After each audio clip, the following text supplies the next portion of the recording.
Andhra Pradesh DGP Rajendranath రెడ్డిపై EC వేటు వేయడం ఖాయమని డీజీపీగా ఆంధ్రప్రదేశ్కి ఏబీ వెంకటేశ్వరరావు గారు రాబోతున్నారు అంటూ కూడా ఒక వార్త సోషల్ మీడియా వేదికగా చక్కర్లు కొడుతున్నటువంటి నేపథ్యంలో ఈ అంశానికి సంబంధించి మనతో మాట్లాడేందుకు ప్రముఖ రాజకీయ విశ్లేషకులు కృష్ణకుమారి గారు మనతో ఉన్నారు. మేడంతో మాట్లాడదాం. Madam hi madam. నమస్తే మేడం. ప్రస్తుతం ఆంధ్రప్రదేశ్ డీజీపీగా ఉన్నటువంటి రాజేంద్రనాథ్ రెడ్డిపై ఈసీ వేటు వేయబడుతుందని, ఆయన స్థానంలో డీజీపీగా ఏబీ వెంకటేశ్వరరావు గారు బాధ్యతలు తీసుకోబోతున్నారు త్వరలో అంటూ ఒక వార్త సోషల్ మీడియా వేదికగా చక్కర్లు కొడుతూ ఉంది. ఏంటి మేడం ఈ వార్తలో వాస్తవం ఉందంటారు? ఆయన ఎప్పటి నుంచో వార్తల్లో ఉన్నాడు ఏబీ వెంకటేశ్వరరావు.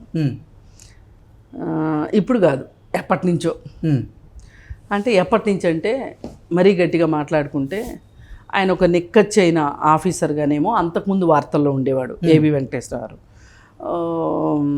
ఇప్పుడు మట్టుకు జగన్మోహన్ రెడ్డి ప్రభుత్వం వచ్చిన దగ్గర నుంచి మట్టుకు చంద్రబాబు నాయుడు మీద కక్ష తీర్చుకోవటం కోసం ఆ రోజు కాలంలో పనిచేసిన ఐఏఎస్ ఆఫీసర్లు, ఐపీఎస్ ఆఫీసర్లు, ఇంటెలిజెన్స్ చీఫ్లు, ఇలా రకరకాల వాళ్ళని ఎట్లా అయినా సరే వాళ్ళ మీద ఒక మంత్రిత్వ శాఖనే ఏర్పాటు చేశాడు జగన్మోహన్ రెడ్డి. వాళ్ళందరినీ మొత్తం ఆ ఫైల్స్ అన్ని దుమ్ము దులిపి తీసి బయటికి తీసి, ఇప్పుడు గవర్నమెంట్ ఫైల్స్కి ల్యాండ్ రికార్డ్స్కి చాలా దగ్గర సంబంధం ఉంటుంది. ఓకే. ఎట్లా అంటే ఇప్పుడు ఒక డాక్యుమెంట్కి, ఒక ప్రాపర్టీకి లీగల్ రిపోర్ట్ అడిగారనుకోండి, లీగల్ రిపోర్టు బాగా కొమ్ములు తిరిగిన లాయరు లీగల్ రిపోర్ట్ ఇచ్చాడు అనుకోండి, ఇంకో కొమ్ములు తిరిగిన లాయరు ఈ లీగల్ రిపోర్ట్లో 1-2 తప్పులు పట్టుకోగలుగుతాడు. అసలు ఈ ప్రపంచంలో 100% లీగాలిటీ ఉన్న ప్రాపర్టీ ఉండదు. ఒక రియల్ ఎస్టేట్ చేసిన మనిషిగా నేను చెప్తున్నా, ఏ ప్రాపర్టీకి మీరు తీయదలుచుకుంటే ఏదో ఒకటి దొరుకుతుంది. అలాగే గవర్నమెంట్ జీవోల్లో కూడా వెతకగలిగితే గనక, ఓపిక ఉంటే గనక, అంటే కోడిగుడ్డు మీద ఏకలు బేకటం అంటారు చూసారా, బోడిగుండికి బట్టతలకి ముడేయటం అంటారు చూసారా, ఆ టైప్లో చెయ్యాలి అని డిసైడ్ అయితే గనక మనకి లోపాలు దొరుకుతాయి. అదేవిధంగా చంద్రబాబు నాయుడు గవర్నమెంట్లో పనిచేసిన ఐఏఎస్లు, ఐపీఎస్లు, గత గవర్నమెంట్ ఆఫీసుల్లో వాళ్ళు ఎవరైనా కానీ వాళ్ళు చేసిన పనుల మీద నిఘా నేత్రం పెట్టేసేసి, అంటే పరిపాలన పక్కన పెట్టేసేసి దీని కొనసాగింపుగా రివర్స్ టెండరింగ్ కూడా ఈ ప్రక్రియలో భాగమే. ఇవన్నీ చేసి మాకు పరిపాలన ఆగిపోయినా పర్లా, సరి అయిన ఆఫీసర్లు నోరు మూపించినా పర్లా, వాళ్ళని లూప్ లైన్లో వేసినా పర్వాలా, అసలు ఇవన్నీ చేయడం వల్ల ప్రభుత్వం స్తంభించిపోయినా పర్వాలా, అభివృద్ధి ఆగిపోయినా పర్లా, కొత్త పరిశ్రమలు రాకపోయినా పర్లా, ఉన్నవి తట్టబుట్ట సర్దుకుని వెళ్ళిపోయినా పర్లా, మన రాష్ట్ర ప్రజలు తిండి తినడానికి లేక వలస వెళ్ళిపోయినా పర్లా, మనకి పరిశ్రమలు తరలిపోయినా పర్వాలా, అంటే బాగా మంచిగా ఉన్న పరిశ్రమలు కూడా తరలిపోయినా పర్వాలా, ఇవన్నీ జరిగినా పర్లా, నా కక్ష నెరవేరాలి. నా కక్ష ఒక్కటే. ఈ 2 అక్షరాల మీద గత ప్రభుత్వం 5 సంవత్సరాల కాలయాపన చేసింది, మొత్తం దృష్టి అంతా పెట్టింది, సంపదనంతా దోచిపెట్టింది అంటే మీరు ఆశ్చర్యపోవక్కర్లా. ఒక కక్ష ఇంత పని చేయించిందా అంటే ఆశ్చర్యపోవక్కర్లా. అంటే సంపదనంతా దోచిపెట్టడము అంటే ఏంటంటే, వీళ్ళందరి మీద నిఘా నేత్రం పెట్టడానికి నువ్వు ఎంత సమయం వెచ్చించాలి, ఎంతమంది ఎంత మానవ వనరులను వాడాలి, ఎంత సమయం వాడాలి, ఎంత డబ్బును వాడాలి. ఈ 3 నేను చెప్పిన 3 గనక, డబ్బు, మానవ వనరులు, శక్తి సామర్థ్యాలు, ఇవన్నీ గనక రాష్ట్రాన్ని ముందుకు తీసుకెళ్ళడానికి వాడుంటే ఎంత అభివృద్ధి వచ్చి ఉండేది.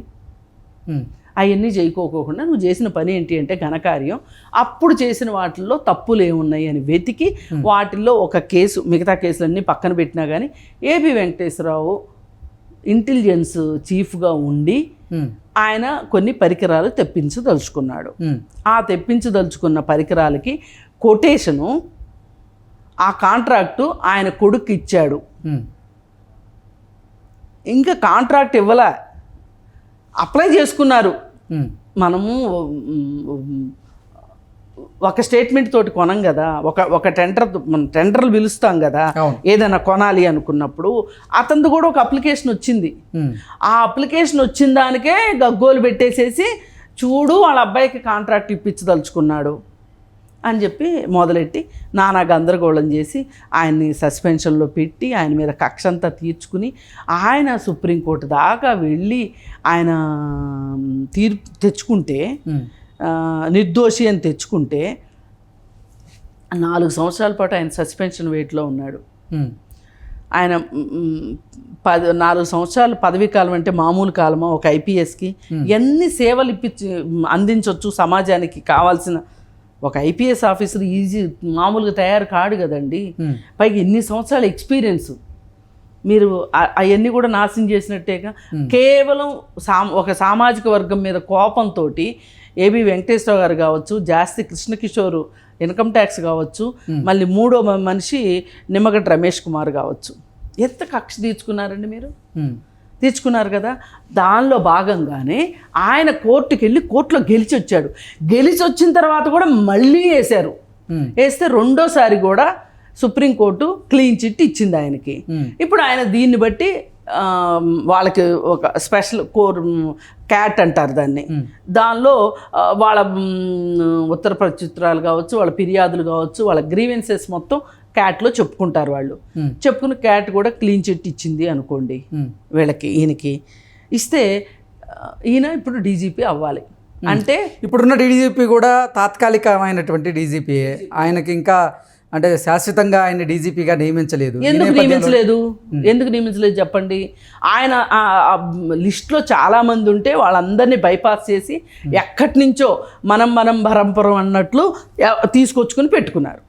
తీసుకొచ్చుకొని రాజేంద్రనాథ్ని పెట్టారు. పెడితే ఈసీ అభ్యంతరం చెప్పింది. ఇప్పుడు ఆయన ఇంటికి పంపించారనుకోండి రాజేంద్రనాథ్ రెడ్డిని. ఇప్పుడు ఈ రాష్ట్రానికి ఖచ్చితంగా ఒక డీజీపీ అవసరం.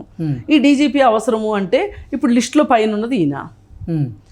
ఈయనకు కాకుండా వేరే వాళ్ళకి ఇచ్చాడు అనుకోండి, మళ్ళీ ఆయన క్యాట్ని ఆశ్రయిస్తాడు. వాళ్ళకు ఉన్నది అదే కదా దిక్కు, పెద్ద దిక్కు అదే కదా.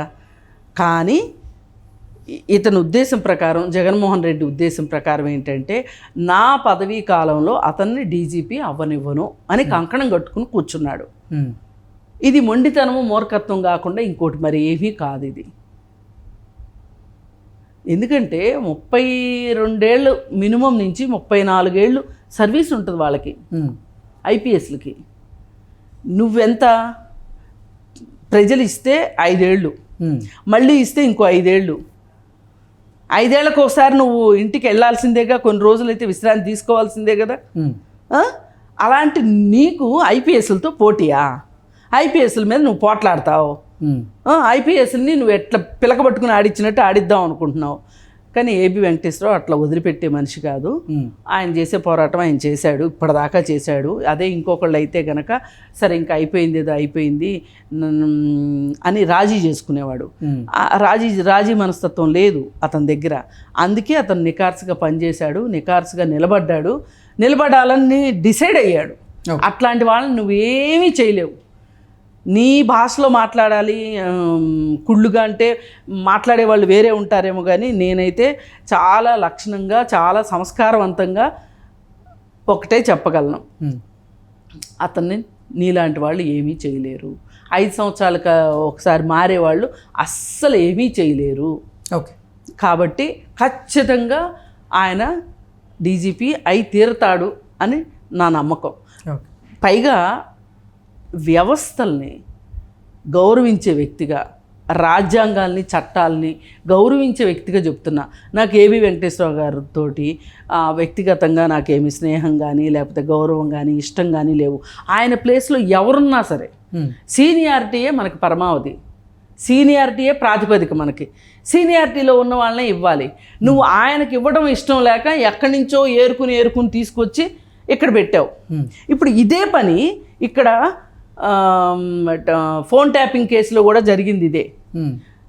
ఇప్పుడు ఎవరెవరినో తీసుకొచ్చి మీ ఇష్టాలకు అనుగుణంగా మీరు తీసుకొచ్చి పెట్టుకున్నారు, మీ ఇంట్రెస్ట్లకు అనుగుణంగా తీసుకొచ్చి పెట్టుకున్నారు. ఇప్పుడు ఏమైంది? పాము పుట్ట పగిలిందా లేదా? ఇక్కడ పుట్ట పగిలినట్టే రేపు అక్కడ కూడా పుట్ట పగులుతుంది, అంతకంటే వేరే ఏమీ లేదు. Okay. Okay madam, thank you so much. Thank you.